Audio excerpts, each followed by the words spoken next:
friends, welcome to my channel Pavitra's Tips and Tricks. இன்னைக்கு நான் உங்களுக்கு சுவையான சூப்பரான பீக்கங்காய் தோசை எப்படி செய்யறதுன்னு சொல்லி தர போறேன்.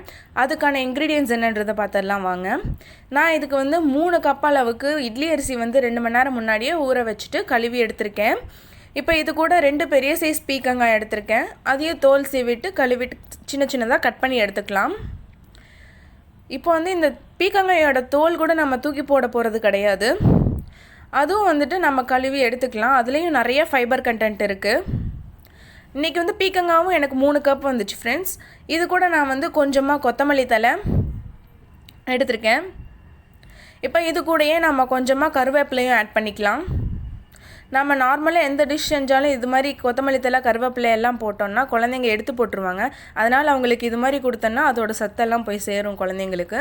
நான் இது கூட 12 பச்சை மிளகாய் எடுத்துர்க்கேன். 1 கப்புக்கு 4 பச்சை மிளகாய் போட்டுக்கலாம். இது கூட கொஞ்சமா இஞ்சி. எப்பயுமே வந்து இன்ஸ்டன்ட் தோசை அப்படினா நம்ம இஞ்சி சேர்த்திக்கிறது ரொம்ப நல்லது. இப்போ வாங்க நாம இதை எப்படி மாவு அரைக்கலாம்ன்றதை பார்த்தறலாம். இதுக்கு ஒரு மிக்ஸி எடுத்துக்கலாம். மிக்ஸில ஃபர்ஸ்ட் நம்ம வந்து பீக்கங்காயை போட்டுக்கலாம்.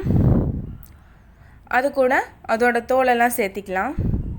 அதுக்கு அப்புறம் கொத்தமல்லி தழை, கறிவேப்பிலை, பச்சை மிளகாய், இஞ்சி இதெல்லாம் சேர்த்து கொஞ்சமா உப்பு போட்டு நாம வந்து நைஸா பேஸ்ட் மாதிரி அரைச்சு எடுத்துக்கலாம்.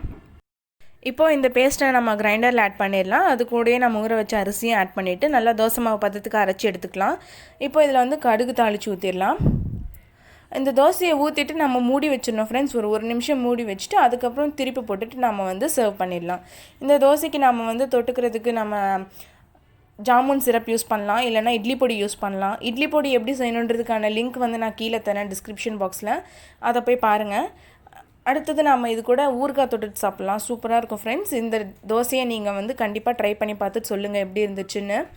இந்த வீடியோ உங்களுக்கு பிடிச்சிருந்தா லைக் பண்ணுங்க, ஷேர் பண்ணுங்க, கமெண்ட் பண்ணுங்க. மேலும் இது போல வீடியோஸ் உங்களுக்கு வேணும்னா என் சேனலுக்கு சப்ஸ்கிரைப் பண்ணுங்க. Okay, by.